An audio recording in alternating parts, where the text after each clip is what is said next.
김현정의 뉴스 쇼.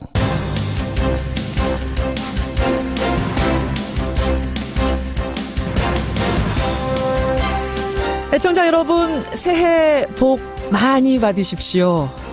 2018년 새해 첫 해가 조금 전 7시 26분 독도에서 가장 먼저 떠올랐습니다. 그야말로 새로운 해를 보면서 여러분은 어떤 소망을 꿈꾸십니까? 그 소망을 반드시 100% 이룰 거라고 장담할 수는 없겠습니다만 그것을 향해 나아가는 그 여정 자체가 아름다울 거란 사실만큼은 100% 확신합니다. 여러분의 그 꿈을, 그 땀방울을 진심으로 응원합니다. 그러고 보면 지난해 우리 사회 사건 사고가 유독 많았죠. 새해를 앞둔 어제까지도 그랬습니다. 추자도 인근 해상에서는 어선 전복 사고가 발생했고요. 광주의 한 아파트에서는 화재가 발생해서 3남매가 목숨을 잃었습니다. 새해에는 부디 조금 더 안전한 세상이 되기를, 이 소박한 소망이 부디 이루어지기를 바라면서 2018년 1월 1일 김현정의 뉴스쇼 출발합니다.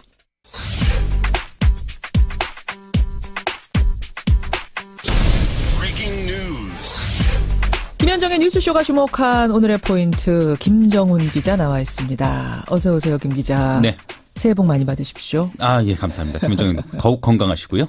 올해 첫 포인트의 첫 번째 뉴스는 뭔가요? 네, 증폭되는 UAE 방문 미스테리로 잡아봤습니다. 임종석 청와대 비서실장의 아랍에미레이트 특사 파견. 이 미스테리가 결국 해를 넘기는 겁니까? 네. 양국 간 약속들이 있었는데 문재인 정부 들어서 그 약속이 지켜지지 않은 점이 이번 논란의 배경이 됐다는 게 이제 정의당 김종대 의원의 관측이네요. 그게 무슨 말입니까? 김종대 의원이 샘테이 같은 의혹을 제기했거든요. 예.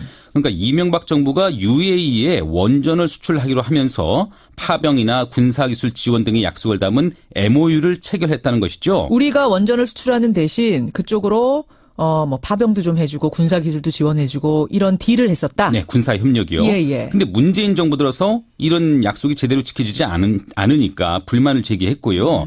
이에 대해서 임종석 실장이 부랴부랴 UAE로 찾아갔다는 게 관측의 내용입니다. 걱정 말라 달래기 위해서. 네. 여기에 임 비서실장이 UAE 방문하기 전에 최태원 SK 회장과 면담한 사실이 드러나면서 해당 기업의 UAE 내에서 역할 등을 두고 의혹이 또 증폭이 되고 있고요. 정치적인 쟁점이 지금 사실 돼버렸어요. 네. 자유한국당 김성태 원내대표가요, 어제 야권 연대를 통해서 이번 의혹을 낱낱이 밝히겠다 이렇게 밝혔습니다. 그러니까 적폐청산에 급급한 현 정부가 열어서는 안 될 판도라 상자까지 열었다. 이게 바로 김성태 원내대표의 주장인데요. 연초부터 국정조사까지 밀어붙이겠다 이런 계획이네요. 청와대에서는 사실대로 다 밝히면 자유한국당이 그걸 감당할 수 있겠느냐 이런 반응을 보였다는데 이 미스테리가 좀 커가는 것만은 분명합니다. 지켜보죠. 다음 포인트 갑니다. 네, 추자도 어선 전복 사고입니다. 안타까운 사고가 있었어요. 네, 제주 추자도 해상에서 선원 8명이 탄 어선이 전복돼서 1명이 숨지고 2명이 실종 상태인데요. 네. 어제 오후 7시 20분쯤 추자도 남쪽 15km 해상에서 40톤급 203 현진호가 뒤집어졌습니다. 한국인 7명, 베트남인 1명 등 모두 8명이 타고 있었는데 해경이 6명을 구조했어요. 근데 이 가운데 1명이 결국 숨졌고요. 나머지 2명은 아직 찾지 못하고 있는 상황입니다. 그래요. 말씀하신 대로 안타까운 사고가 또 있었죠. 광주에서 이혼한 뒤에 엄마와 함께 살던 4살, 2살, 15개월 3남매가 한꺼번에 목숨을 잃었네요. 그러니까요. 살아남은 어머니는 술에 취해 담뱃불을 이불에 비벼서 끄다가 잠들었는데 화재가 났다. 이렇게 말을 했다고 하거든요. 엄마의 치명적인 실수가 이런 화를 불러온 거 아니에요? 그럼 이건 무슨 전기감전 이런 것도 아니고. 일단 그 말을 그대로 받아들인다고 해도 기가 막힌 상황이네요. 마지막 포인트 하나만 짧게 볼까요? 네, 북한 연계 선박의 억류입니다. 북한에 물자를 넘겨준 걸로 의심되는 선박. 네. 지금 평택하게 억류가 돼 있는 거죠. 그렇습니다. 파나마 선적의 5,100톤급 유류 운반선 코티호인데 북한 선박의 정유 제품을 선박 간 이전 방식으로 넘겨준 의심을 받고 있습니다. 선원 대부분은 중국인 미얀마인들인데 조사를 받고 있네요. 앞서 홍콩 선적의 선박도 정유 제품을 북한 선박에 넘긴 것으로 적발돼서 여수항에 억류돼 있거든요. 그러니까 선박 간 이전 방식으로도 금지 물품을 북한으로 넘길 수 없다. 이런 대북 제재를 위반했기 때문인데 북한에 대한 해상 차단이 본격화된 모습입니다. 참 연말 연시에도 일 많았습니다. 여기까지 포인트. 김정훈 기자 수고하셨습니다. 네.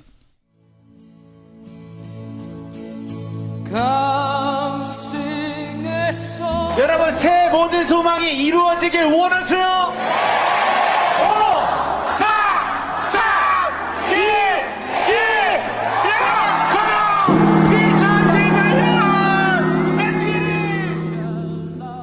1, 2018년 첫 번째 날 첫 아침 여러분은 어디서 맞고 계십니까? 아마 첫 일출 보러 바다로 산으로 나가신 분들도 많으실 텐데요. 자, 지금부터는 못 가신 분들을 위해서 귀로 한번 가보겠습니다. 먼저 대표적인 해맞이 명소죠. 한반도의 가장 동쪽 끝 경북 포항시 호미곶. 그곳에도 지금 첫 해가 아마 떠오르고 있을까요? 포항 호미곶 현장 연결하겠습니다. 포항 시민 이윤숙 씨 나와 계십니까? 안녕하세요. 여보세요? 새해 복 많이 받으십시오. 해가 떴어요. 지금 막 떴어요? 예, 지금 구름 사이로 해가 많이 막 너무 예쁘게 떴어요. 여기 날씨가 굉장히 맑고 밑에 구름이 약간 끼어있긴 하는데 예. 해가 붉은 해가 정말로 큰 해가 2018년 첫 해가 떴습니다. 지금 그렇게만 들어가지고는 이게 좀 느낌이 올까 말까 해요. 조금만 더 자세하게 풍경을 그림처럼 한번 묘사해 주시겠어요, 이 선생님? 호미곶 바다가 상생의 손으로 유명한 바다거든요. 상생의 손. 그렇죠. 근데 그 손 뒤쪽으로 손이 두 개인데 하나는 바다에 있고 하나는 못해 있어요. 근데 그 손 옆으로 이 해가 정말 붉게 떠오르가요. 이렇게 말로 제가 다 표현을 못 해드리는 게 참 죄송스럽네요. 말로 표현을 못할 정도라고 하니까 어느 정도인지 알겠습니다. 예. 지금 거기 몇 분이나 모여 계세요, 호미곶에? 어제 조금 빠져나가는데 어제부터 오늘까지 한 30만 명이라고 그러는데요. 지금 현재는 한 20만? 우와. 그 정도 운집해 있는 것 같아요. 아니, 안 추우세요? 굉장히 추워요. 저는 어제 오후 3시부터 여기에 있었는데, 날이, 호미곶은 원래 또 바람이 많기로 유명한 곳이에요. 아니, 선생님. 예. 아니, 오후 3시부터 계셨다고요? 어제 오후 3시부터? 예, 어제 오후 3시부터. 저희는 해맞이 행사할 때, 제가 여기, 시의 해설사거든요. 그래서 언제나 행사를 할 때마다 이렇게 나오는데 올해는 좀 많이 춥네요. 그러니까 문화해설사시니까 거기 오시는 분들 해설도 해드리고 너무 봉사활동도 하고 이러시느라고 어제 3시부터 밤 새신 거예요? 꼬박 그러면? 밤새 여기 새천년 기념관이라고 또 그 기념관이 있는데 어제는 시민들을 위해서 관광객과 멀리서 온 관광객들을 위해서 오픈을 했어요. 그래서 그 안에서 숙박을 하신 분들도 있고 그래요. 굉장히 피곤하실 텐데 목소리가 하나도 안 지치셨어요. 사람들을 보니까 기분이 좋아지네요. 속은 좀 든든하게 따뜻한 것 좀 챙겨 드시지 그러셨어요. 예, 여기는 해마다 저희는 아침에 관광객들한테 떡국을 드려요. 한 해 한 번 사용하는 큰 국내 최대 가마솥이 있는데 거기에서 이미 7시부터 떡국이 배분돼서 사람들은 전부 떡국을 한 그릇씩 들고 해돋이를 하셨어요. 그거 공짜입니까? 예. 오, 공짜로 2만 명분. 물론 가정에서 먹는 2만 명분은 아니지만 소치 성인 남자 어깨까지 오는 깊이의 소치예요. 세상에. 그래서 한 2만 명 넘으시는 분들이 떡국을 드신 것 같아요. 집채만한 솥을 놓고선 거기서 이제 끓여서 넉넉히야 아니겠지만 서로 나눠 먹는다는 그게 중요한 거잖아요. 그래도 한 그릇씩이에요. 보통 저희가 일회용 국그릇으로 사용하는 것에 한 그릇씩은 다 드셨어요. 인정 넘치는 장면입니다. 그게 한국의 정이죠. 새해 첫날 아침 호미곶. 이윤숙 씨 포항 시민이시잖아요. 예, 그렇죠. 사실 지난해에는 포항에 참사가 있었습니다. 지진으로 여전히 완전히 복구는 안 된 건데 선생님 댁은 어떠세요? 저희도 진앙지하고 좀 가까워서 많이 힘들었어요. 놀래기도 하고 기물도 좀 파손되고 그랬는데 지금도 여전히 크리스마스 때부터 여진이 한 2.5 정도 여진이 수차례 오고 있어요. 근데 여진이 있어야 안전하다니까 모두들 그냥 감사하면서 일상을 이어가고 있죠. 이 상황도 감사하다. 더 큰 거 나누는 것이 감사하다. 이러면서. 그렇죠. 참 긍정적인 분이세요. 일출 보면서 분명히 새해 소망 비셨을 거예요. 예. 어떤 새해 소망 가지고 계십니까? 제가 이제 나이가 있으니까 국가적으로는 작년에 너무 마음 아프고 힘들고 그런 일들이 많았었잖아요. 예. 그래서 올해는 좀, 그냥 흐뭇하고 마음이 따뜻해지는 그런 감동적인 일들만 생겼으면 하는 그런 바람이 있고요. 예. 그리고 가족들이 건강하면 좋겠죠. 건강 외에 또 뭐가 있겠습니까? 건강이 최고입니다. 예. 예. 가족들, 예. 자녀들 모두 건강하게, 주변인들 모두 건강한 한 해 되시기를. 예. 저도 예. 기원하고요. 예. 떡국 맛있게 드시고요. 예. 그곳에 계신 분들 한 분이라도 좀 더 챙겨서 보내드려 주세요. 그렇죠. 다시 한번 새해 복 많이 받으시고요. 네, 새해 복 고맙습니다. 많이 받으세요. 예. 네. 호미곶에 붉게 떠오르는 태양의 기운을 받는 느낌이었습니다. 호미곶. 포항시민 이은숙 씨 연결해봤습니다.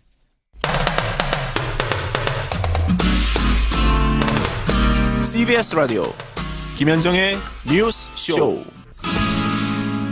이어서 이곳의 새해 풍경은 어떨까요? 저는 군대를 안 가봐서 사실 이곳의 새해 첫날 분위기가 어떨지 감은 잘 안 잡히는데 정말 궁금합니다. 강원도 양구군 최전방을 지키고 있는 우리 군인 연결을 해보죠. 육군 백두산 부대입니다. 김성주 하사. 안녕하세요, 네? 김 하사님. 네, 안녕하세요. 그러니까 근무하시는 곳이 우리가 전방이라고 부르는 그런 곳인 거죠? 네, 맞습니다. 예, 지금 창문 밖에는 어떤 풍경이 펼쳐져 있습니까? 네, 밖을 나가면은 전방에는 북한의 설경이 보이고, 예, 뒤쪽에는 우리나라의 설경이 보입니다. 아침에는 양구의 절경으로 유명한 둥지 지역인 펀치볼에 안개가 낮게 깔려 있어 어우러진 모습. 저녁에는 첩첩산중 능선에 노을이 지는 모습. 예. 밤에는 탁 트인 하늘에 수많은 별빛이 보입니다. 제도시에는 보기 힘든 풍경을 여기서 많이 볼 수 있습니다. 그래요. 그러고 보니까 우리가 새해 복 많이 받으시라고 인사도 못했네요. 복 많이 받으세요, 김 하사님. 네, 앵커님 새해 복 많이 받으세요. 최전방에서 맞는 새해 첫날 아침 분위기는 어때요? 일단 결의를 합니다. 결의대회? 올 한 해도 모두가 다치지 않고 건강하게 완전 경기작전을 하자는 뜻으로 결의대를 하고 있습니다. 그래요. 식단에는 뭐 좀 특식 같은 게 있다거나 이런 아니면 특별한 이벤트가 있다거나 그런 것도 있습니까? 네, 오늘 신정 특식으로 떡만둣국이 나왔습니다. 떡만. 네, 요즘 시사점들이 요리를 워낙 잘해줘서 오늘 저도 배부르게 많이 먹었습니다. 그래요. 다행입니다. 떡만둣국들 한 그릇씩 뜨뜻하게 드시고, 사실은 올 겨울이 평년보다 추워요. 북극 한파라는 말이 나올 정도인데, 최전방은 얼마나 추울지 저는 감히 상상도 안 되네요. 얼마나 추워요?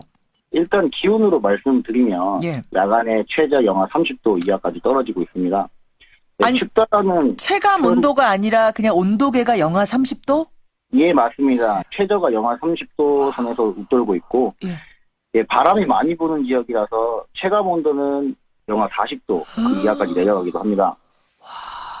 그래서 춥다는 표현보다는 피부가 아리다는 표현이 맞을 정도로 많이 춥습니다. 피부가 아리다. 사실 저는 영하 30도, 40도 이거는 감이 잘 안 잡혀요. 예를 들자면 어떤 시기예요? 그 정도 날씨가 되면. 앵커님 혹시 영화 히말라야 보셨습니까? 히말라야, 다는 안 봤지만 어떤 영화인지 알아요. 예. 네, 그 포스터 속에 있는 황정민 씨의 모습을 떠올려보시면 아마 저희의 모습이 황정민 씨의 포스터 사진과 많이 비슷하다고 생각합니다. 그 포스터 속에 보면은 수염도 얼어 있고 얼굴에 얼음이 맺혀 있잖아요. 네, 저희도 이제 안면 마스크라고 해서 얼굴을 보호해주는 방한용품을 사용을 하는데 안면 마스크를 사용을 하고 숨을 쉬게 되면은 코와 눈썹이 다 얼게 됩니다. 저희 쪽에. 그런 시. 실제로 제가 한번 물을 마시다가 옷에 흘린 적이 있었는데 3걸음 정도 만에 다 얼었습니다. 여러분 진짜 와, 세상에 이런 일이네요. 세상에 이런 일이. 그런 곳에서 근무하는 우리 장병들입니다. 제가 그 예비역들 만나보면은 군대의 겨울 얘기하면은 와, 나는 눈 푸던 기억밖에 안 난다. 눈은 하늘에서 내리는 예쁜 쓰레기다. 이런 얘기하는 분들이 많으셔요. 네. 제설 작업의 실제는 어때요? 제설 작전은 겨울철에 가장 중요한 작전이라고 할 수 있는데. 제설도 작전이라 그래요. 제설 작전. 네. 왜냐하면 유사시의 완벽한 기동과 완전한 경제작전을 뒷받침하기 위해서 그렇게 명령하는 것입니다. 듣고 보니까 그러네요. 네. 실제로 요번 크리스마스 때 30cm에 달하는 눈이 내렸는데 눈을 쓰며 앞으로 나아가게 되면 이제 뒤를 돌아봤을 때 계속 내리는 눈 때문에 항상 똑같이 눈이 쌓여 있습니다. 분명히 밀고 왔는데 치웠는데 뒤돌아보면 다시 그대로 쌓여 있어요. 예, 맞습니다. 고생들 많이 하십니다. 자, 김하사님, 지금 우리 청취자들 중에는 들으시면서 군대 간 우리 아들 떠오른다 이런 분들이 많으실 거예요. 네. 그 많은 장병들을 대신해서 우리 김하사께서 부모님들께, 후방에 계신 부모님들께 한 말씀 하시겠어요? 먼저 최전방 험지에 가장 사랑하는 자녀분들을 보내주신 많은 부모님들께 이 자리를 빌어 진심으로 감사를 드립니다. 앞으로도 완벽한 경계작전으로 국토 방위와 국민의 안전, 행복을 빈틈없이 지켜나가겠습니다. 걱정 마시고 새해 복 많이 받으세요. 걱정 마시고 새해 복 많이 받으세요. 백두산 부대 모든 부대원들께도 감사 인사 전해주세요. 네, 알겠습니다. 네, 뉴스 시청자 여러분, 새해 복 많이 받으십시오. 충성! 와, 고맙습니다. 새해 복 많이 받으세요. 많이 받으세요. 대한민국 육군 김성주 하사 백두산 부대 최전방 연결해봤습니다. 특별한 새해맞이 현장 두 곳 가봤습니다.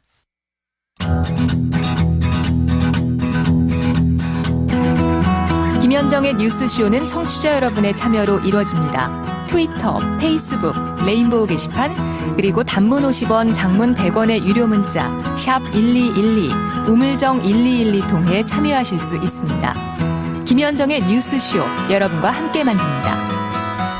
김성환의 행간 시사평론가 김성환 씨, 오늘도 어김없이 나오셨습니다. 어서 오십시오. 네, 안녕하세요. 새해 복 많이 받으시고요. 고맙습니다. 새해 복 많이 받으세요. 새해 소망은 뭐 갖고 계세요? 김성환 씨는? 이런 질문 받을 때가 제일 어렵더라고요. 왜냐면은 그냥 다른 사람들처럼 뭐 건강 이렇게 얘기하면은 뭐 너무 뻔하다는 얘기 들을 것 같고. 너무 성의 없다 이럴 것 같아서. 네. 뭐 솔직하게 말씀드리자면은 돈 많이 벌었으면 좋겠습니다. 이렇게 솔직한 시사평론가 처음 봤습니다. 부자 됐으면 좋겠다. 모든 분들의 다 소망 아닐까요, 그게? 그러니까 지금 취업 못하신 분들은 취업해서 나도 좀 월급이란 거 받아봤으면 좋겠다. 자영업 하시는 분들은 가게 좀 잘 됐으면 좋겠습니다. 사업하시는 분들은 다 돈이잖아요. 그러니까요. 우리 회사 잘 돌아가서 우리 직원들 월급 좀 넉넉히 줬으면 좋겠습니다. 그러고 보니까 또 그러네요. 네, 우리 일상을 지배하는 건 돈이라는 생각을 다시 한번 하게 됐습니다. 아주 솔직한 새해 소망. 돈 많이 버시고요. 오늘 첫날 행간에서 뭘 좀 짚어볼까요? 새 아침을 맞기는 했는데 새 아침에 뭐가 달라질 수 있을까? 또 올해는 또 어떤 변화가 있을 수 있을까? 그런 것들을 좀 생각할 수밖에 없는 것 같은데요. 훑어봐야죠. 2018년. 그래서 새로운 한 해에는 어떤 이슈가 주목을 받을 수 있을까? 그 세 가지 이슈를 한번 꼽아봤습니다. 세 가지 2018년에 중요한 우리 사회의 굵직한 이슈들. 첫 번째는 뭡니까? 첫째는 스포츠보다 정치가 더 관심인 평창 동계올림픽. 평창 동계올림픽. 둘째는 차기 권력 지형을 바꿀 6월 지방선거. 셋째는 문재인 정부 경제정책의 성패를 좌우할 보유세 도입. 이렇게 세 가지를 한번 꼽아봤습니다. 사실은 뭐 그 세 가지 말고도 다른 이벤트들이 있겠지만 김성환 씨 눈에는 이 세 가지가 특히 눈에 띄셨다 이 말씀이세요. 네, 맞습니다. 첫 번째부터 보죠. 평창 동계올림픽. 근데 지금 설명하시면서 그러잖아요. 스포츠보다 정치가 더 관심이다? 네. 그건 무슨 말씀이세요? 이번 평창 동계올림픽에서는 사실은 어떤 각국의 어떤 성적보다는 이 평창 동계올림픽 분위기가 어떻게 진행이 될까 이거에 대해서 더 큰 관심을 갖지 않을까 싶은데요. 그러니까 평창 동계올림픽의 공식 슬로건은 하나된 열정, 새로운 지평입니다. 공식 슬로건이? 네네. 근데 뭐 일반적으로 스포츠 개념으로 보면은 선수들이 모두 하나가 돼서 열심히 뛰자 뭐 이런 의미로 이해할 수도 있잖아요. 그렇죠. 근데 이걸 정치적으로 해석하면요. 이 하나와 새 지평이라는 말이 전혀 다른 의미로 해석될 수 있습니다. 어떤 식으로요? 그러니까 하나라고 하는 말은 남북이 하나가 되자 이런 의미로도 해석할 수가 있고요. 새 지평이라는 것도 전쟁이냐 평화냐 평화의 국면을 열어가자 이런 의미로도 해석될 수가 있습니다. 평화 올림픽을 만들자라는 이런 정치적인 메시지. 이게 뭐 한반도에만 국한된 게 아니라 전 세계적으로 네네. 평화 올림픽이 되자라는 메시지를 담고 있다. 근데 또 거꾸로 얘기하면은요. 한반도가 평화 국면을 만들어가면 전 세계도 평화 국면이 만들어질 수 있고 평화 분위기가 만들어질 수도 있다는 의미가 될 수 있는데요. 예, 예. 그러니까 평창 올림픽이 열리는 2월. 그러니까 한반도 정세의 대화냐 전쟁이냐 이 갈림길에 서 있는 시기라고도 볼 수 있거든요. 그러니까 북한은 핵무력 완성을 지금 얘기하고 있고 미국은 군사적 옵션을 검토하고 있다 이런 얘기가 나오고 있는 상황인데 북미 대화가 이루어질 수 있을 것이냐 이거에 따라서 평창 올림픽 분위기가 확확 달라질 수 있다는 겁니다. 일단은 북한 팀이 참가하느냐 마느냐 이게 지금 사실 결론은 안 났어요. 네네.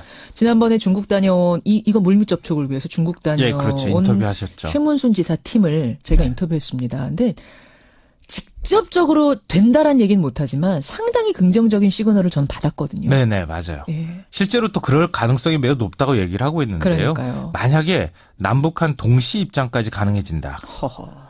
이러면 완전히 분위기가 달라질 수 있겠죠. 사실 긴장 관계가 상당히 풀리는 어떤 상징적인 장면이 되는 거잖아요. 네, 맞습니다. 예. 그러니까 평창 올림픽 분위기를 한번 살펴보라 이런 말씀 드리고 싶고요. 더 흥미로운 점은 평창 동계올림픽 이후에 2020년에는 여름 올림픽이죠. 도쿄에서. 네. 2022년 동계올림픽은 베이징이죠. 다 동북아시아에서 열립니다. 그러네요. 그러니까 우리가 잘 첫 단추를 깨면 굉장히 분위기가 좋은 올림픽들이 줄줄이 열릴 가능성이 있습니다. 그래요. 평창 올림픽이 첫 번째 이슈, 뭐 누구도 이의 제기 못할 것 같습니다. 네. 두 번째 이슈요. 두 번째 이슈는 6.13 지방선거인데요. 지방선거? 그냥 일반적인 선거 이상의 의미를 갖고 있는 선거입니다. 그러니까 차기 권력구도를 좌우할 수 있는 아주 중요한 선거라고 할 수 있는데요. 그래요. 일단 뭐 문재인 정부가 첫 시험대에 오른다고 하는 의미가 있습니다. 지금까지에 대한 어떤 점수를 받는 평가대에 오르는 거다? 그렇죠.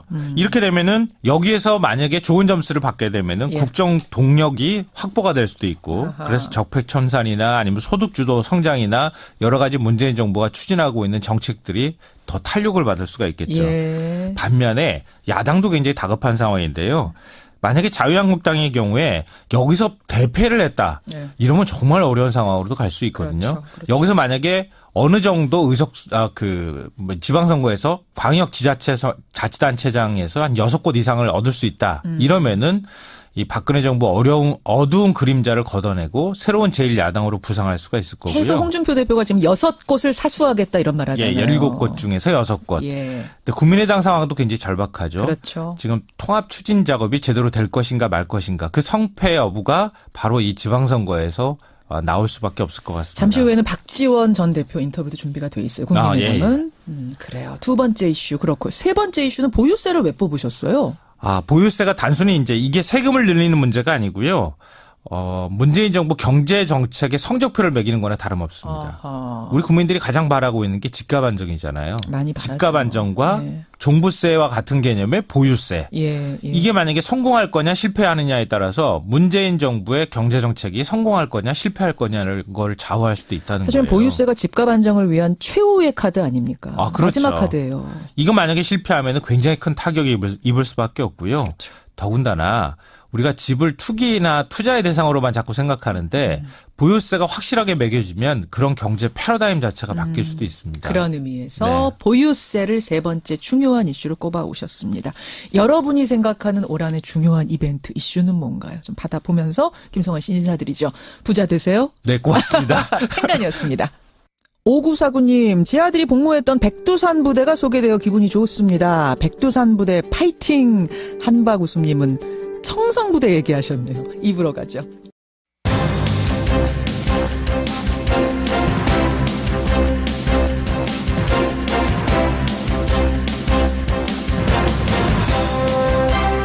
김현정의 뉴스쇼 2부 출발합니다. 국민의당 전당원 투표 결과 어제 발표가 됐습니다. 결과는 통합 찬성이 74.6%였죠. 하지만 통합에 반대하는 의원들이 강력히 반발을 하고 있습니다. 오늘 첫 인터뷰 국민의당 박지원 의원 연결을 해서 입장을 직접 확인하고요. 월요일의 코너 이택수의 여론에서는 우리 국민들의 새해 소망을 스페셜 여론조사로 돌려봤습니다.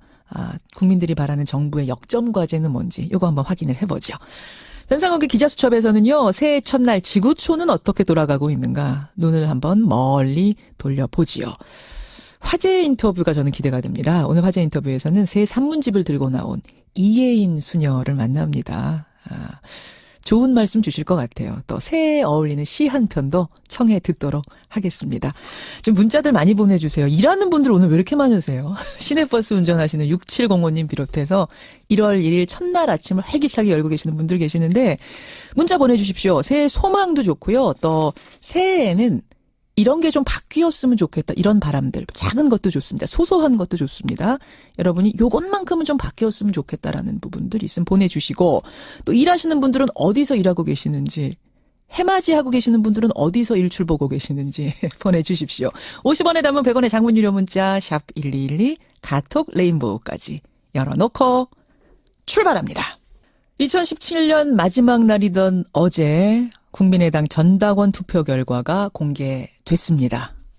통합 찬성이 70.6%, 반대가 25.4%, 투표율은 23%였습니다. 그러니까 투표에 참여한 당원 중에는 과반을 훨씬 넘는 숫자 74.6%가 바른정당과의 통합 찬성한다. 손을 들어준 셈이죠. 이 결과를 토대로 안 대표 측은 전당대회를 거쳐서 2월 내에 통합을 하겠다. 이런 입장입니다만 통합 반대파 의원들은 강력히 반발을 하고 있습니다. 어제는 국민의당 지키기 운동본부를 출범시키고요. 당원 투표는 실패였다 이렇게 선언을 하고 나섰는데요. 직접 들어보죠. 국민의당 박지원 전 대표, 박지원 의원 연결이 돼 있습니다. 박 의원님 안녕하세요. 새해 복 많이 받으세요. 아유 새해 복 일단 많이 받으십시오.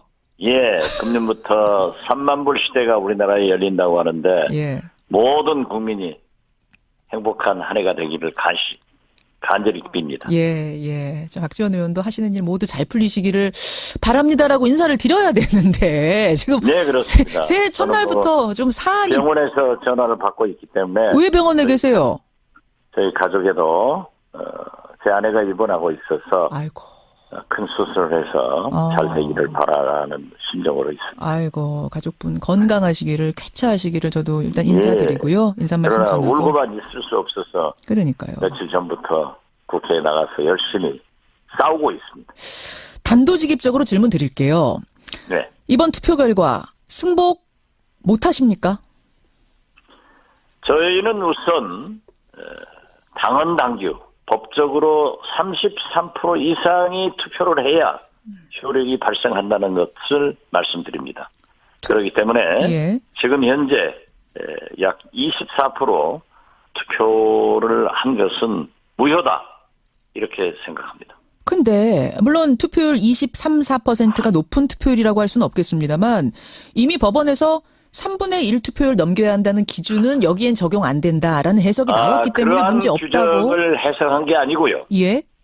이번에는 신임 투표이고 예. 이 신임 투표 결과에 따라서 법적으로 안철수 대표가 물러가지 않는다는 것을 규정하지 않기 때문에 법적으로 해석할 필요 없다 하는 것입니다.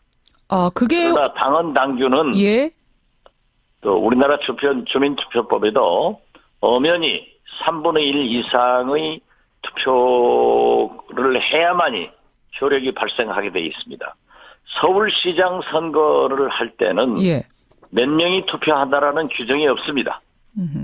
역설적으로 1000명이 투표를 해서도 과반수를 얻으면은 최고 득표를 얻으면 서울시장이 되지만은 그렇죠. 예. 주민 소환제 등 주민투표 직접 민주주의를 요구하는 게 있거든요. 예. 이러한 남발을 억제하기 위해서 그러한 당원 투표나 주민 투표는 3분의 1 이상이 투표를 해야 효력이 발생한다.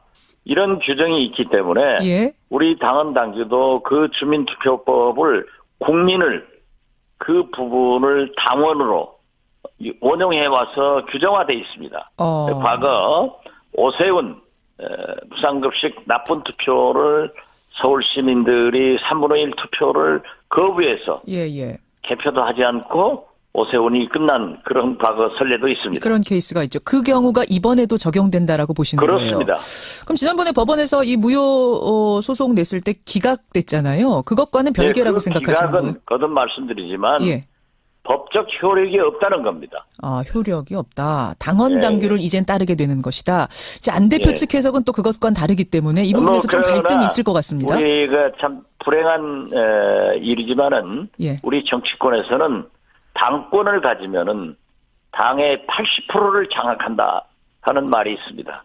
당권 가진 사람이 이렇게 저렇게 다 결정하는 거고 또 법원에서는 이러한 절차적 문제가 있지만은 정치권에서 국회에서 해결해라. 그건 당에서 알아서 할 일이다. 네, 넘기는 거가 있기 때문에 그렇죠. 실질적으로 법적으로 정치적 이의를 호소하는 것은 어떤 결과를 보는 것보다는 절차적 정당성을 확보하고 또 만신창이 만들려고 하는 거는 가 되겠죠. 그러니까요. 결국은 이렇게 양쪽이 서로 자기의 주장하면서 일은 계속 진행이 될 것 같아요. 말씀하신 대로 안 대표의 그렇기 때문에 지금 현재 신년에 이런 말씀을 드려서 대단히 죄송하고 저도 과연 1월 1일 정초부터 아침부터 이런 얘기를 해서 되는가 생각을 했지만은 지금 우리 국민들은 우리 국민의당이 4~5% 지지받는 정당이 더 망해가는구나. 더 희망이 없어지는구나. 더 분열의 길로 가는구나 하는 것을 확인할 뿐이지 도움이 되지 않습니다. 오늘 각 신문 몇 개 신문에 보도된 금년 6월달 지방선거에 보더라도 완전히 우리 국민의당과 열린우리당의 통합신당은 패배하는 것으로 나와 있습니다. 국민의당과 바른정당 지금 말씀하시는 거죠? 통합했을 경우. 중앙일보 중앙선대위 보도를 보더라도 전체 17개 광역단체장 중 하나도 통합된 당은 이길 수 없고 심지어 기초단체장 하나도 이길 수 없다. 이런 결론으로 여론조사가 나와 있고 기타 두서너 개 신문에서도 안철수 대표는 심지어 유승민 대표에게 비해서도 거의 20% 이상 다운되는 떨어지는 그런 결과가 나오기 때문에 우리는 3등과 4등이 합치면은 안철수 대표는 2등 된다라고 했지만은 저는 꼴등 된다 했는데 불행히도 제 예감이 맞았습니다. 알겠습니다. 오늘 그러니까 특정 언론사에서 한 여론조사를 가지고 지금 말씀을 하신 건데 그럼에도 불구하고 안 대표가 전당대회 열고 통합의 절차를 밟아가면 그때 반대하는 분들이 대응할 수 있는 방법은 뭐가 있겠습니까? 있긴 있습니까? 글쎄요. 지금 현재 거듭 말씀드리지만은 33%의 법적 요건을 갖추지 못해서 원천 무효이지만은 언론에서는 안철수 대표 측이 승리했다. 더욱이 75%가 지지를 했기 때문에 통합에 날개를 달았다. 이런 얘기를 하지만은 엄격한 의미에서 보면은 17%가 지지를 한 겁니다. 전체로 놓고 봤을 때는 그렇죠. 참여율이 그렇기 때문에 우리는 그 의미를 두지 않고 있고 통합파에서는 통합을 밀고 나갈 거고 저를 포함한 통합 반대파에서는 통합을 저지할 것이고. 그러니까 저지할 방법이 딱히 있습니까, 박 의원님? 저지할 방법. 저지할 방법이라는 게 딱히 있습니까? 마지막 고비가 전당대회에서 모든 것을 결정할 수 있기 때문에 전당대 의장이 통합 반대파에 속하기 때문에 어떠한 경우에도 이상돈 의원 전당대회가 어려울 것이다. 이렇게 생각합니다. 혹시 이상돈 의원의 의중 들으셨어요? 나는 전당대회 절대 개최 선언할 수 없다. 이런 말씀 하시던가요? 네, 그렇습니다. 왜냐하면 법적 절차의 요건을 갖춘 3분의 1 투표가 되지 않으면 전당대회를 선언하지 않겠다. 그런 입장을 보면 그게 의장이 결정 혼자 할 수 있는 겁니까? 의장이 개회 선언을 해야죠. 개회 선언 요구가 있더라도 요구가 있어도 개회 선언 난 끝까지 안 하겠다 이 입장이신 거예요, 이상돈 의장은. 국회가 그러지 않습니까? 알겠습니다. 그렇기 때문에 국회의장이 개회 선언을 하지 않으면 국회가 안 돼요. 지금 근데 되지도 않는 꾀를 내도 죽을 꾀를 낸다고 안철수 꾀가 전자투표를 하겠다. 전자투표. 그 전자투표를 한다고 하더라도 전당대회 의장이 전당대회를 개회한다. 지금부터 전자투표를 개시한다. 예, 예. 이렇게 선언을 해줘야 전자투표가 실시되는 거예요. 하하. 전자투표 종료한다. 예. 개표한다. 예. 이러한 절차적 민주주의를 거치지 않으면은 예. 전당대회는 이루어질 수 없기 때문에 어떠한 경우에도 합의가 되지 않은 전당대회가 이루어진 것은 없습니다. 딱 2번 있는 게요. 예. 용팔이 예. 강목대 전당대회가 있고 YS를 제명한 정운갑 전당대회가 있는데 과거에. 그게 얼마나 우리 정당사에 지금까지 나쁜 그리고 악명을 떨치는 그런 전당대회였습니까? 그래서 어제 그러셨더라고요. 만약 예. 이러한 절차를 무시하고 강행한다고 하면은 예. 안철수 대표는 제2의 용팔이, 그러셨더라고요. 제2의 정운갑이 되는 거예요. 알겠습니다. 있을 수가 없는 겁니다. 자, 박지원 의원, 그러니까 통합 반대 파치가 입장을 지금 듣고 있습니다. 전당대회는 절대 의장이 개회 선언할 일 없을 거다. 지금 어떤 얘기가 나오냐면, 민주당 측에서 국민의당 의원들에게 물밑 접촉을 하고 있다. 몇몇 의원들에게 입당 여부를 타진하고 있다는 얘기가 들려요. 이거 가능성이 있는 얘기인가요? 그것은 정치권에서는 항상 나오는 얘기입니다. 그리고 그 얘기를 안철수 대표도 저에게 했어요. 물어보죠. 만약 정동영, 예. 천정배가 당대표가 되면은 민주당으로 통합할 것이다. 그래서 내가 나와야 되겠다. 그래서 저는 그때 당신이 나오면 절대 안 된다. 대선 패배해가지고 벌써 전면에 나서는 것은 옳지 않기 때문에. 지난번 대표 선거할 때, 예. 예, 차라리 젊은 지도자인 김성식 의원과 예. 우리 호남의 김관영 의원을 경쟁시켜서 당대표, 원내대표로 내세우고 우리 중진들이 병풍 역할을 하자. 이런 제안을 했지만은 자기가 된 거예요. 예. 그리고 정치권에서는 항상 만나면은 우리 당으로 들어와라 하고 웃으면서 얘기하는 것을 모략의 방법으로 사용하는 것은 바람직하지 않습니다. 그냥 얘기 정도지? 저도 민주당 의원들로부터 예. 대표님 민주당으로 들어오십시오. 뿌리 같지 않습니까? 이런 얘기를 많이 듣지만 그게 진지하게 어떤 대화가 진전된 것은 아니에요. 아니다. 자, 지금 이제 개회 선언조차 못할 거다라고 말씀하셨습니다. 전당대회. 하지만 그럼에도 불구하고 강행을 해버린다면 의장이 이미 중립성 잃었다라고 하면서 강행해버린다면 그때는 어떻게 되는 건가요? 당은? 할 수가 없죠. 그럼에도 불구하고 강행하면. 전당대회 의장을 또 선출을 해야 되거든요. 예. 그러려면 전당대회가 소집돼야 되고 전당대회 의장이 사회를 봐서 예. 새로운 전당대회 의장을 선출해야 된단 말이에요. 방법이 그 자체가 안 되는 거예요. 그렇기 때문에 거듭 말씀드리지만 예.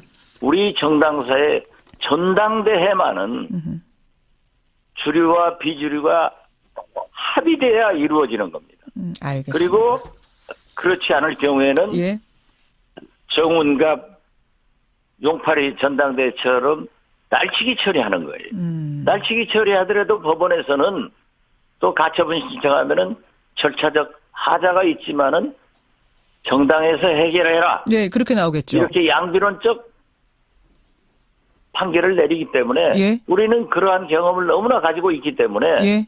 그러나 전당대회 의장이 없는 전당대회는 치를 수 없기 때문에 법원에서도 원천 무효시켜버리는 거예요. 예. 여기까지 일단 말씀 듣겠습니다. 어떤 입장이신지 확인했습니다. 하여튼 전당대회 안 됩니다. 예. 그리고 우리는 정의롭기 때문에 국민의당을 지킵니다. 보수야합 절대 반대합니다. 여기까지 말씀 듣겠습니다. 예, 새해 복 많이 받으시고요. 오늘 고맙습니다. 네, 새해 복 많이 받으세요. 예, 국민의당 박지원 의원이었습니다.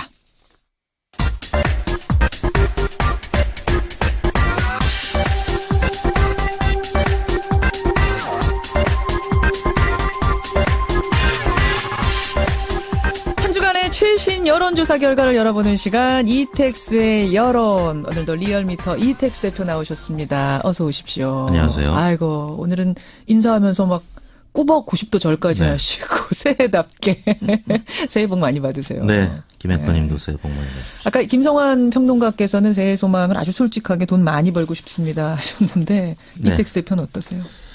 저는 입대 2년 차에 들어간 큰아들의 큰가 네, 수도를 방해하고 있습니다. 수도 방위 사령부에서 열심히 지금 근무를 하고 있기 때문에 김영권님과 제가 이렇게 방송을 할 수 있지 않나. 아까 전에 군인 한 분 연결한 거 들으셨어요? 네, 들었습니다. 오다가. 뭉클하셨겠어요. 그럼요. 들으면서. 지금 많은 분들이 사실은 아들 군대 보낸 분들이 문자 오늘 유독 많이 주고 계시는데 이택수 대표가 그중 한 분. 아드님 건강하게 나라 잘 지켜주기를 저도 바라면서 이렇게 개개인의 소망이 있다면요. 사회적인 차원에서도 소망이 있습니다. 지금 많은 분들이 문자 보내주고 계시는데 어떤 거 들어오고 있어요? 위에 좀 문자 쭉 보면서 소개해가면서 오늘 진행을 하죠. 2018년 여러분이 사회에 기대하는 소망은 뭡니까? 라는 스페셜 여론조사 뉴스쇼 스페셜 여론조사를 돌려봤습니다. 어떻게 조사하셨어요? 네, 저희가 지난주 금요일인 12월 29일 전국 19세 이상 성인 9,571명에게 접촉을 해서 최종 501명이 응답을 완료했습니다. 5.2%의 응답률이었고요. 무선 전화 면접 및 유무선 자동응답 혼용 방식이었습니다. 표본 오차는 95% 신뢰 수준에서 플러스 마이너스 4.4%포인트였는데요. 2018년 최대 역점 정부 과제가 무엇인지 조사를 했습니다. 정부가 반드시 해결해야 할 최대 역점 과제를 하나 꼽아주십시오. 이런 거죠? 8가지의 보기가 있었는데요. 가장 많은 응답을 한 보기는 적폐청산 31.2%로 가장 높게 나왔고요. 그다음에 일자리 확충 17.3%, 양극화해소 11.2%, 북핵 문제 해결 11.2%로 3, 4위 동률이었습니다. 다섯 번째는 경제민주화 9.2%, 안전사회 구축 8.2%, 사회 안전망 확대 4%, 개헌 3.4% 순으로 나타났습니다. 와, 이게 굉장히 오늘 보기가 많았어요. 보기가 많았는데 적폐청산이 그 많은 보기 중에서 30%를 넘겼어요. 2위하고도 차이가 많이 나는 일이네요. 그렇습니다. 적폐청산. 사실은 국민적인 피로감이 좀 있는 거 아니냐. 올해 안으로 그러니까 지난해 우리가 얘기할 때 2017년 안으로 끝내고 가자라는 얘기도 있었는데 그럼에도 불구하고 여전히 소망으로 꼽으시는 분이 많다는 거예요. 네, 아직 검찰 조사 그리고 재판이 진행 중이고 정치, 사회, 경제, 외교 전반에 걸쳐서 아직 개선되어야 할 관행적 폐해들이 해소되지 못했다라고 보는 유권자들이 많은 것으로 생각이 됩니다. 그래요. 분석을 좀 해보면 어떻게 나옵니까? TK나 60대 이상 또 보수층 또 자유한국당 지지층은 좀 온도차가 있었습니다. TK는 안전사회 구축이라는 의견이 많았고요. 1위. 60대 이상과 보수층은 일자리 확충이 또 1위. 한국당 지지층은 북핵 문제 해결이 1위. 그럼 TK 나타났고요. 60대 이상, 자유한국당 지지층 이렇게 세 분류만 빼고 나머지에서는 다 적폐청산이 1위예요? 그렇습니다. 다른 계층은 모두 적폐청산이 1위였는데요. 재미있는 것이 직업별 분류에서 학생, 무직, 가정주부 등은 일자리 확충이 1위였고 적폐청산이 그 다음이었습니다. 역시. 그리고 이제 사무직은 반대로 적폐청산이 무려 49.9%로 다른 계층에 비해서 압도적으로 높았고요. 그다음 일자리 확충은 9.7%에 그치는 그런 양상을 나타냈습니다. 이미 일을 하고 계시는 분들은 일자리 확충 9.7 굉장히 솔직하세요. 나는 일이 있다. 이런 건가요? 온도차가 있네요. 확실히. 1위가 그렇게 해서 적폐청산, 2위가 일자리 확충. 역시 일자리 확충이란 건 뭐 이제 경제와 관련되는 분야니까. 근데 저는 특이했던 것이 뭐 다른 거는 다 예상대로 나왔어요. 경제민주화, 안전사회 구축. 근데 개헌이 사실은 정치권에 굉장히 중요한 이슈다라고 지금 뉴스들이 다 앞다퉈 보도하고 있는데 3.4% 밖에 안 나왔어요. 이걸 최고 중요하다라고 하신 분은? 그렇습니다. 지금 올해 신년 여론조사가 개헌과 관련돼서 많이 이루어졌는데. 많이 이루어졌습니다. 네. 근데 아직 국민의 여론은 당위성은 인정을 합니다만 시기적으로는 아직 이게 무르익지 못했다라고 보는 것 같고요. 관심도가 떨어진다는 얘기네요, 한마디로. 네. 그리고 두 번째는 결국에는 국회에서 이 부분이 잘 이루어져야 될 텐데 여야가 입장 차이를 좁히지 못하고 있습니다. 정부 형태를 두고도 그렇고 또 개헌 국민투표 시기를 두고서도 한국당은 동시에 치르는 걸 반대하고 있고 민주당은 지방선거와 동시에 치르자는 얘기를 하고 있고 뭐 여러 상황적으로 봤을 때 그 제적원의 3분의 2 이상 찬성을 얻어야 하는 이 개헌 문제가 실현 가능성이 있겠느냐 좀 부정적으로 보는 시각도 있기 때문에 유권자들이 다른 여러 가지 적폐청산이라든지 일자리, 북핵, 뭐 경제민주화 등에 비해서는 좀 작게 비중을 두고 있는 것이 아닌가 싶습니다. 과연 될까? 갸우뚱하는 분들이 많은 거예요. 그러다 보니까 뭐 될 것 같지도 않은 것에 1위를 주고 싶지 않다 보니까 결국 3.4% 개헌이 이 보기 중에서는 꼴찌를 했습니다. 여러분. 참 놀랍네요. 그래요. 여러분이 생각하시는 가장 중요한 사회적인 역점 과제, 해결 과제, 적폐청산이라는 거 확인하면서 정례조사 가보죠. 문재인 대통령의 국정 운영에 대한 평가. 이 사실은 오늘 1월 1일에 소개합니다마는 조사 시기로 봤을 때는 취임 첫 해 마지막 지지율이었던 거예요. 그렇습니다. 지난주니까. 네, 어떻게 나왔습니까? 12월 마지막 주 주간 집계가 68.5%로 마감이 됐는데요. 결국은 60%대에서 마감이 됐네요. 마지막은. 그렇습니다. 12월 달은 계속 3주 연속 마지막 3주를 60%대로 마감을 했는데요. 예. 월별로 보면은 사실 5월 달에는 82%로 시작을 했습니다. 6월 달에는 75.8%, 예. 7월 74.4%, 8월에도 72.7%, 계속 고공행진을 했습니다. 그런데 북한의 6차 핵실험 이후인 9월, 10월 달에 예. 68%를 각각 기록했고, 예. 반면에 이제 한미 정상회담 등 각종 정상외교가 이어지고 한중 관계 회복 기대감이 컸던 11월 달에는 71.2%로 다시 70%를 회복했었는데요. 예. 지난 12월 달에는 60%대 후반으로 마감을 한 것 같습니다. 이번 주에 하락한 이유는 결국은 제천 화재 사고 영향이 있을까요? 네, 제천 화재 참사 분석하세요? 책임 논란이 계속 주초에 이어졌었고요. 예. 또 청와대 직원 탄저균 백신 접종 관련 보도, 또 임종석 비서실장 중동 특사 파견 논란 등으로 주초에 워낙 약세로 출발했습니다. 물론 이제 탄저균 백신 접종 논란은 여러 가지 사실과 다른 이야기가 전해졌기 때문에 청와대나 민주당 입장에서 굉장히 억울한 측면도 있는데요. 목요일 날 박근혜 정부의 위안부 이면 합의 논란과 예. 개성공단 중단 구도 지시 논란이 있었던 28일 69%로 다시 반등을 했고 예. 또 첫 번째 특별 사면 단행이 있었던 금요일 날 예. 69.3%로 좀 상승했군요. 올랐는데 주초에 약세를 기록했기 때문에 70%에 이르지 못했습니다. 68.5%로 결국 대통령 지지율 68.5%로 지난해는 마감했습니다. 다음 주에는 또 어떻게 될까? 이거 좀 기대해보고 정당 지지율은 어떻게 마감이 됐어요? 네, 민주당이 50.3%로 1.7%포인트 빠지긴 했습니다만 50%대를 지켰고요. 자유한국당은 1%포인트 하락한 16.8%를 기록했습니다. 국민의당은 여러 논란 속에서도 이른바 컨벤션 효과라고 하죠. 1.3%포인트 올라서 6.2%를 기록했고요. 국민의당 사실은 지금 갈등 상황이 최고죠. 이대로 갈 수 있느냐 깨지느냐 하는 정도인데도 어쨌든 언론에 계속 이름이 오르내리니까 그렇습니다. 올랐네요. 6.3%. 네. 정의당이 5.7%로 0.5%포인트 올랐고요. 예. 바른정당은 큰 변화 없이 5.6%로 12월 달을 마감했습니다. 민주당은 결국 50.3%. 이제 여론조사 분석 전문가가 오셨으니까 제가 여쭙는 건데 어떤 당이 50%대를 이렇게 한 해 동안 꾸준하게 기록하는 게 이게 쉬운 일이 아니지 않아요? 과거를 보면? 그렇죠. 이제 집권 초에 한 몇 달 동안은 50%를 넘을 수는 있는데 지금 집권 초가 사실 이제 이미 한 6개월 정도 지났는데도 불구하고 50% 전후를 기록하는 것은 굉장히 높은 지지율이고요. 역시 60% 후반이라고 합니다만 문재인 대통령 지지율이 워낙 높기 때문에 민주당 지지율을 좀 견인하는 같이 가는 게 아닌가. 그런 영향도 있는 것 같습니다. 게다가 동시에 지금 야당들이 사실은 힘이 없어요. 지지부진해요. 그렇다 보니까 또 상대적으로 높게 나오는 것도 있을 거고 맞습니다. 이러저러한 것들이 결합이 됐는데 이 국민의당하고 바른정당을 좀 보고 싶습니다.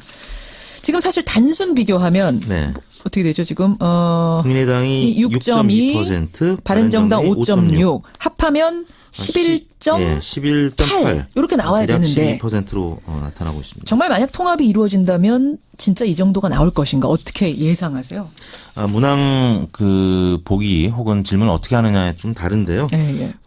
문항 보기에다가 이 통합 정당 보기를 넣고 또 한편으로 방금 박지원 전 대표 나왔습니다만 박지원 전 대표 등이 지금 이탈할 가능성이 있기 때문에 이탈하는 의원들의 교섭단체 혹은 정당을 포함을 시키면 또 그 교섭단체나 정당이 한 3 내지 5%포인트가 가거든요. 그렇기 때문에 이탈파에 대한 설명이 없다면 2등으로 올라가는 여론조사 결과도 나오는데 현실적으로 이탈파가 발생하지 않을 수가 없기 때문에 그럴 경우에는 지금과 같은 자유한국당이 2위로 계속 나타나는 결과들이 이어지고 있습니다. 여전히 그런 식으로 분석이 되는군요.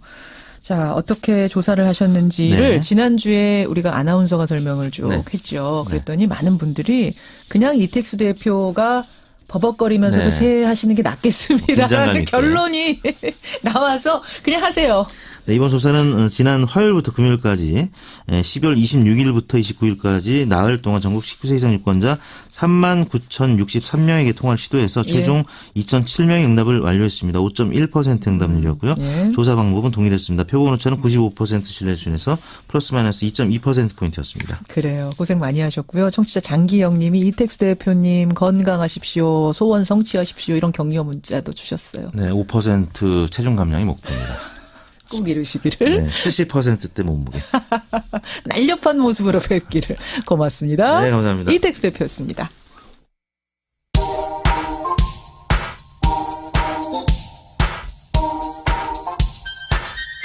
김현정의 뉴스쇼 CBS 라디오와 함께하고 계십니다. 저는 퇴근길 시사자키 정관용입니다.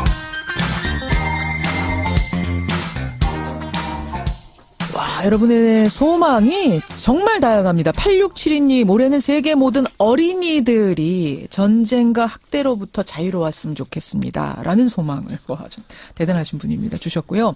코로나님은 올해 첫 당직 근무를 하러 지금 막 사무실에 도착한 소방관입니다. 아, 소방관이세요.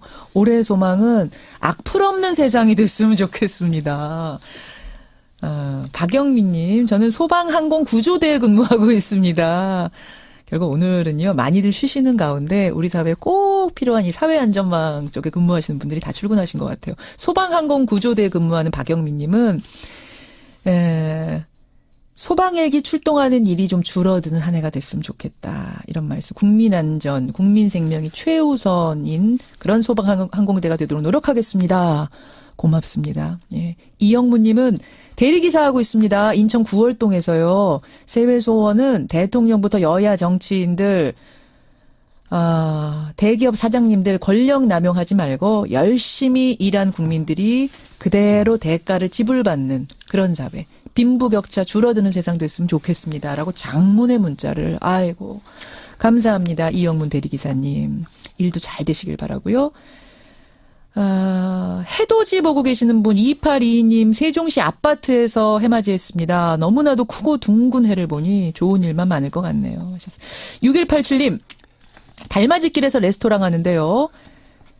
해돋이 사람들 때문에 차가 너무 막혀서 지각할까 걱정입니다. 예, 올해 모두 꽃길만 걸었으면 좋겠다. 그러게요. 꽃길만 걸었으면 좋겠습니다. 변상욱 대기자님도 어서 오십시오. 네, 안녕하십니까. 아유, 새해 첫날 목소리가 왜 그러세요? 예, 아직 감기 뒤끝이어서 목소리가 돌아오지 않았습니다. 예. 사실은 여러분, 변상욱 대기자를 오늘 초대를 하느냐 마느냐 저희가 어제 밤까지 고민했거든요. 근데 목소리가 지금 독감 때문에 좋지 않으신데도 새해 첫날은 그래도 변상욱 대기자의 한마디가 중요하다 해서 조금 듣기 불편하시더라도 양해해 주세요. 최선을 다해 보겠습니다. 모셨습니다. 변상욱 대기자. 새해 복 많이 받으시고요. 네, 새해 복 많이 받으십시오. 오늘 기자수첩에서는 새해 첫날 세계를 좀 돌아봐 주신다고요. 그래야죠. 역시 미국부터 시작을 해야 됩니다. 미국. 예, 트럼프 대통령은 미국 우선주의를 밀어붙일 거고 중국도 시진핑 체제가 강화되면서 중화몽이라고 그러죠. 중국 민족의 위대한 부활을 기치로 내걸고 역시 묵직하게 밀고 나올 겁니다. 그럴 거예요. 그리고 이제 푸틴 대통령의 러시아가 어떤 식으로 이 두 대국의 판을 흔드느냐. 그게 이제 국제 외교의 큰 축으로 돌아가겠죠. 결국 G2 중국하고 미국이 있고 그 사이에서 러시아가 어느 쪽에 힘을 싣느냐. 예. 이 부분. 그리고 가장 큰 변수는 저는 2018년 올해 11월에 펼쳐지는 미국의 상원 의원 양원 의원을 뽑는 중간 선거라고 봅니다. 지금 트럼프 인기로는 공화당이 민주당에 패할 공산이 크죠. 그렇죠. 공화당이 그래서 지금 막 나가는 트럼프 대통령을 오히려 여당인데도 견제하는 등 동분서주하고 있습니다. 맞습니다. 트럼프는 북한을 마구 몰아붙였지만 아직 성과를 거두지 못했습니다. 북한은 올해 상반기쯤에는 대륙간 탄도 핵미사일을 완성할 거라고 봅니다. 이게 이제 미국 중앙정보부나 국방정보국의 분석입니다. 그러니까 완성시키기 전에 북한을 온갖 제재로 압박을 해서 협상장으로 끌어내서 저희가 잘못했으니 이쯤에서 끝냅시다라고 협상을 마무리 지어야 됩니다. 그런데 북한도 사정이 딱합니다. 핵실험, 미사일 실험에 퍼붓던 돈이 거의 이제 바닥이 났습니다. 그렇죠. 돈 조금 남은 거 가지고 마저 완성을 시킨 다음에 우리는 핵 보유국이야 하면서 협상에 나가야 되니까 양측이 시간 싸움입니다. 누가 먼저 완성시키느냐, 누가 더 압박을 세게 해서 끌어내느냐. 미국의 압박은 사실은 마지막 압박은 원유 공급 중단이었잖아요. 그렇죠. 북한도 역시 기름 한 방울 안 나는 나라이기 때문에. 근데 중국, 러시아가 그걸 안 도와줘요. 왜냐하면 중국도 러시아도 북한이 핵미사일 하나쯤은 갖고 있는 게 낫지 쫄딱 망해서 미국한테 구걸하는 입장이 되는 거는 자기들도 불편합니다. 중국은 계속 미국을 견제하고 있는 거니까. 그렇죠. 북한을 끝까지 죄일 이유가 없다라는 판단을 그렇습니다. 계속 하는 거죠. 아무튼 핵미사일이 그렇다고 쌀이 되는 것도 아니고 돈이 되는 것도 아니어서 북한도 정권 유지와 경제난 해결을 놓고 미국과 협상은 해야 됩니다. 해야죠. 어떤 시점에 어떤 빅딜 방식으로 해결할 거냐. 이게 이제 올해의 제일 핫 이슈죠. 그러니까 북한 쪽이 풀리지 않으니까 선거는 11월에 이제 다가오고 있고 미국의 트럼프는 뭐 짜낼 방법이 없을까 하다가 결국 건드린 게 예루살렘인 것으로 보입니다. 유대계례도 빨리 확보를 하자. 예루살렘은 이스라엘의 수도다라는 진짜 이 엄청난 선언을 한 거. 그러니까 이게 지금 어떤 지도자도 건드리지 못했던 문제거든요. 그렇죠. 이게 중동의 화약고를 이렇게 건드려서 좋을 게 없기 때문에. 예루살렘이 어느 나라 수도냐를 가리려면 지금은 하나님도 잘 모르실 거라고 하는 건데. 그 정도로 민감한 건데. 아무튼 중동의 갈등을 증폭시키면서라도 유대계의 지지를 얻어서 일단 북한 문제가 잘 안 풀릴 경우 중간 선거에 대비를 해야 되는 거죠. 그러니까 이제 미국 눈치를 보면서 텔아비브에 있던 이스라엘 대사관을 진짜 예루살렘으로 옮기는 나라들이 몇 개나 나올 거냐. 과테말라는 시작을 했습니다마는 그다음에 중동 아랍 지역에서 반미 반이스라엘 움직임은 얼마나 커질 것이냐. 그렇죠. 이런 것들을 봐야죠. 만약 미국 중간 선거에서 트럼프가 완전히 공화당과 함께 참패한다면 의회에서 트럼프가 헛소리한 거라고 뒤집을 수도 있습니다. 미국의 공식 입장 아닙니다. 그거 뭐 이런 그렇죠. 식으로.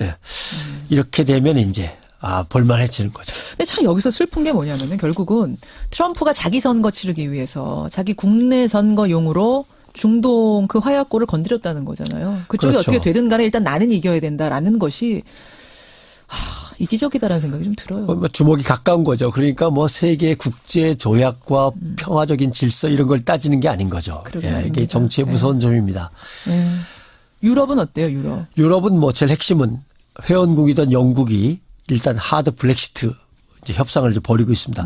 10월까지가 협상 마감 시한이니까 그 전에 영국이 어떤 조건으로 빠져나가느냐 이게 이제 유럽의 최대 이슈죠. 얘기가 나온 김에 세계 경제를 한번 보죠. 2018년 경제. 경제는 역시 지구촌 경제는 회복세에 들어간 건 분명합니다. 그래요. 그래서 지난해 하반기부터 이제 호황이었으니까 올해도 계속 호황을 이어받아서 한 4% 성장률은 기록할 걸로 보이고요.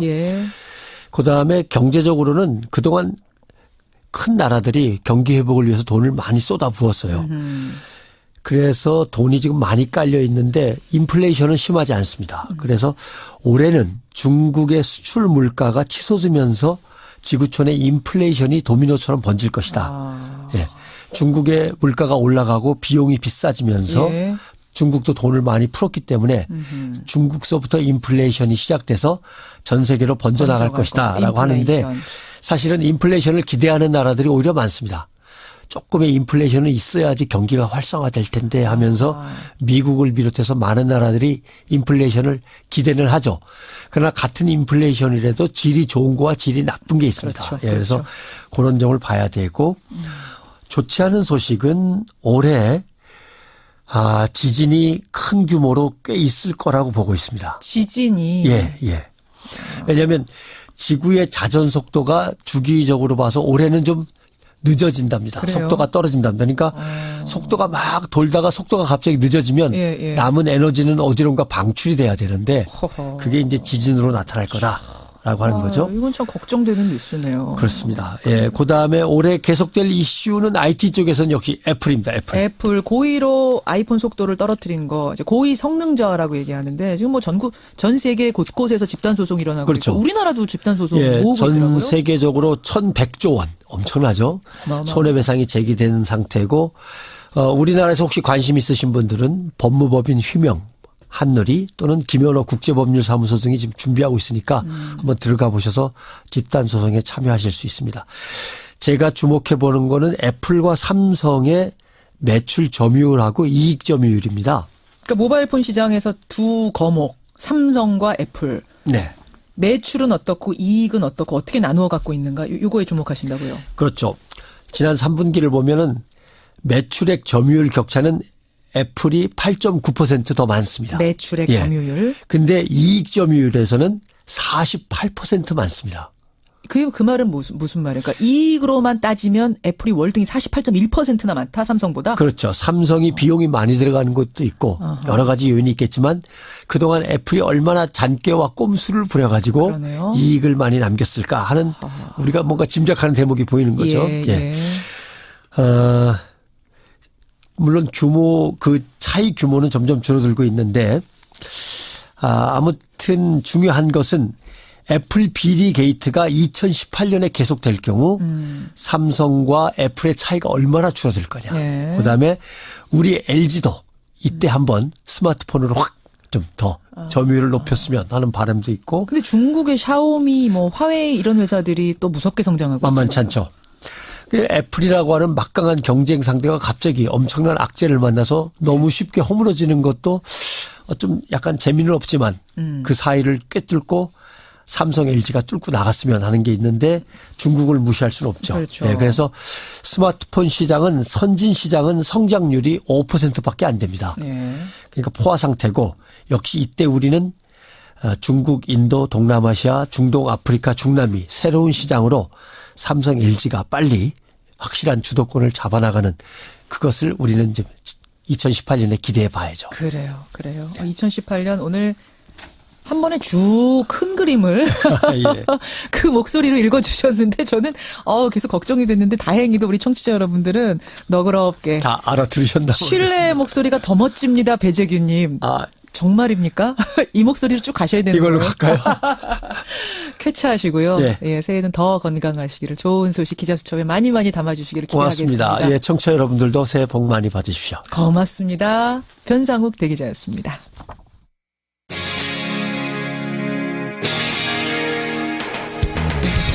여러분께서는 지금 CBS 라디오 김현정의 뉴스쇼를 함께하고 계십니다. 1월 1일 새해 아침 첫 번째 화제 인터뷰로는 어떤 분을 모셔야 되나 저희가 고민을 많이 했는데요. 이분과 함께라면 새해 첫날 아침을 정말 정갈하고 따뜻하게 시작할 수 있을 것 같았습니다. 바로 이혜인 수녀님 오늘 모셨습니다. 존경받는 시인이자 수필가로 활동하면서 그 따뜻한 감성으로 우리 사회를 품어온 분이죠. 마침 기다리는 행복이라는 신간 산문집을 내셨어요. 연결해보겠습니다. 이혜인 수녀님 안녕하세요. 네, 안녕하세요. 반갑습니다. 새해 복 많이 받으세요. 네, 앵커님께서도 또 청취자들께서도 복 많이 받으시고요. 예, 감사합니다. 네. 참 사회적으로 다사다난했던 한 해 보내고 새해를 맞는 기분 어떠세요?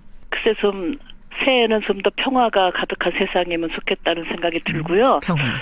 수녀원에서도 이렇게 그 일간신문을 봐도 너무 좀 힘들고 우리가 받아들이기 어려운 그런 사건들도 많이 있었잖아요. 많았습니다. 네. 많았어요. 네. 그런 것들 좀 싹 사라지고 평화가 찾아온 한 해가 됐으면 좋겠다. 네. 좋은 말씀이세요. 신간을 가지고 오셨는데 마치 새해 선물처럼 가지고 오셨어요. 6년 만에 산문집. 제목이 기다리는 행복. 네네. 누구를 그렇게 기다리셨어요, 수녀님? 제가 이렇게 그걸 이렇게 묵상을 해보니까 우리 모두가 다 행복이 나에게 오기를 기다리기도 하지만 또 한편은 행복이라는 추상명사가 또 우리 인간들을 기다리는 게 아닌가 이렇게 바꿔서 생각해봤어요. 엉뚱한 곳에서 행복을 막 찾으니까 행복이 너무 가까이 있는데 왜 딴 데 가서 찾지? 이렇게 말하는 건 아닐까. 기다리는 행복이 저를 묵상하게 만드는 그런 제목인 것 같아서요. 야, 굉장히 재밌네요. 그러니까 우리가 지금 행복을 찾아서 막 쫓아다녀요. 어디 있을까 내 행복은. 근데 실은 행복이 지금 기다리고 있는 거예요. 빨리 오라고. 그런 것 같아. 행복의 파랑새를 죽는 날까지 저 먼 데서 찾다 보면 바로 집 앞에 있는 것일 수도 있고 내 옆에 있을 수도 있는 건데 너무 멀리서 찾는 것이 아닌가 그런 생각이 좀 들었습니다. 갑자기. 사실은 제가요. 수녀님의 이 책을 읽다가 그 행복의 비밀을 찾았거든요. 잠깐만 낭송을 좀 해봐도 될까요? 되죠. 예, 제목이 애인 만들기입니다. 애인 만들기. 그래요? 그럼요. 세상 사람들이 갈수록 더 예쁘고 사랑스럽다. 처음 보아도 낯설지 않다. 내 안에 숨어있는 천사가 날마다 새롭게 부활하나 보다. 자기가 가장 못난 죄인이라고 우는 사람도 예쁘고 자기 혼자 의인인 듯 잘난 체하는 사람도 조금 어리석어 보이지만 밉지는 않다. 그래서 나는 모습도 사연도 다양한 세상 사람 모두를 애인으로 삼기로 했다. 갑자기 애인이 많아지니 황홀하다. 애인 만들기라는 시 너무 좋아요. 바로 제 심정이거든요. 수도생활 반세기를 하고 나니까 진짜 그런 마음이 들더라고요. 저는 어떤 깨달음이었냐면 그러니까 누구를 미워하면은 사실 제일 괴로운 건 본인이거든요. 그럼요. 그렇죠. 그냥 있는 그대로 그 사람을 인정해버리면 그때부터는 심지어 예뻐 보일 수도 있구나, 미운 그 사람이. 그게 잘 안 되죠. 안 되죠. 또 애인이라는 말을 쓰는 걸 굉장히 좀 우리 같은 그 종교적인 삶을 사는 사람들이 함부로 쓰는 말이 아닌데. 그렇죠. 딱 한 번 그 시에서 썼어요. 제가 그래서 AN 수녀님의 애인 만들기란 시 너무 좋아 이렇게 주변에 얘기했더니 아니 수녀님이 그런 시를 쓰셔서 애인에 대한 고정관념이 있기 때문에. 그렇죠. 참 좋아요. 정말 좋습니다. 감사합니다. 그렇게 생각해 주셔서. 이런 시들, 행복의 시들을 가지고 산문집을 가지고 오셨는데 그나저나 건강은 괜찮으신 거예요, 이엔 수녀님? 네, 수술한 지 9년 됐는데 그동안 뭐 이렇게 한간에 2, 3년 동안 계속 뭐 죽었다는 가짜 뉴스가 나돌기도 했지만 그랬어요. 그래도 잘 일상생활 하는데 큰 지장이 없게 잘 지내고 있습니다. 너무너무 다행입니다. 너무너무. 그 가짜 뉴스 떠돌아다닐 때는 정말 몸보다 마음이 더 아프셨을 것 같아요. 네, 아니 그냥 또 많은 걸 또 묵상했죠. 이렇게 그런 가짜 뉴스의 주인공이 된다는 것은 어떤 것이고 또 진짜 죽었을 때 사람들이 이런 반응을 하는구나 내지는 그런 걸 좀 진짜 또 죽음에 대한 거를 좀 더 구체적으로 묵상할 수 있는 계기가 됐죠. 수녀님 참 마음이 넓으세요. 그러니까 행복이 보이는 겁니다. 이런 분들한테 보이는 거예요. 원래 저도 어찌나 그렇게 좁은 사람인데 넓어지려고 노력하는 것 뿐입니다. 넓어지려고 노력하세요. 자, 수녀님, 나오셨는데, 우리 청취자들께 새해 아침에 시 한 편을 직접 좀 낭송해 주시길 저희가 부탁 안 드릴 수가 없네요. 제가 가끔 여기 수녀원 방문하는 방문객들에게 카드 연합장 같이 만들어 놓은 게 있거든요. 새해 마음이라는 시가 있는데 그것을 저희 덕담으로 좀 읽어드릴까요? 새해 마음. 제목이 새해 마음입니다. 수녀님이 시작하시면 저희가 잔잔한 음악 깔아드리겠습니다. 그러시겠어요? 예. 새해 마음 이혜인 수녀. 늘 나에게 있는 새로운 마음이지만 오늘은 이 마음에 색동옷 입혀 새해 마음이라 이름 붙여줍니다. 1년 내내 이웃에게 복을 빌었으며 행복을 손짓하는 따뜻한 마음. 작은 일에도 고마워하며 감동의 웃음을 꽃으로 피워내는 밝은 마음. 내가 바라는 것을 남에게 먼저 배려하고 먼저 사랑할 줄 아는 넓은 마음. 다시 오는 시간들을 잘 관리하고 정성을 다하는 성실한 마음. 실수하고 넘어져도 언제나 희망으로 다시 시작할 준비가 되어 있는 겸손한 마음. 곱게 설빔 차려입은 나의 마음과 어깨 동무하고 새롭게 길을 가니 새롭게 행복합니다. 네, 이런 내용이거든요. 새롭게 길을 가니 새롭게 행복합니다. 지난 한 해 여러분, 마음에 좀 찜찜했던 모든 것들 털어버리세요. 이제부터는 새로운 길 가는 겁니다. 근데 그 길이 좀 넓었으면 좋겠어요. 좁은 길로 스스로 만들지 말고 마음을 넓게 쓰면 그때부터는 가는 길이 넓어지는 거고 편해지는 거죠. 네네. 사랑의 좁은 길을 넓은 사랑으로 달려가게 하소서. 광안리 바다처럼 이렇게 하거든요. 넓은 마음을 새롭게 갖는 이거 제일 중요한 것 같아요. 우리에게 특히. 그러네요. 기다리는 행복. 여러분 바로 옆에 행복이 지금 기다리고 있습니다. 그거 손 잡으시기만 하면 되는 거예요. 수녀님 오늘 참 말씀 짧은 시간이었지만 마음이 훈훈해졌고요. 지금 참 고단한 인생 살고 계신 분들이 계세요. 여러 가지 처지로 몸 때문에 자식 문제 때문에 취업 문제 때문에 다양한 이유로 고단해하는 그분들께 덕담 한 말씀 해주시죠. 아니, 우리가 이 시대를 살면서 사실 서로가 서로에게 따뜻한 위로가 필요한 것 같으니까 남이 나게 해주기를 바라는 것을 내가 먼저 해야 되겠다는 용기. 그래서 내가 아니면 누가 하나 지금 아니면 언제나 이런 솔선수범의 마음을 지닌다면 우리가 모두 선한 영향력을 끼치는 그 멋있는 사람들 되지 않을까, 넓은 사람들이 되지 않을까, 그런 생각을 저 자신에게 해봅니다. 선한 영향력이란 말을 제가 굉장히 좋아하거든요. 네, 저도요. 예, 선한 영향력을 끼치는 좋은 말씀. 제가 책 중에서 하나 좋은 덕담 있어서 뽑아봤어요. 역시 이혜인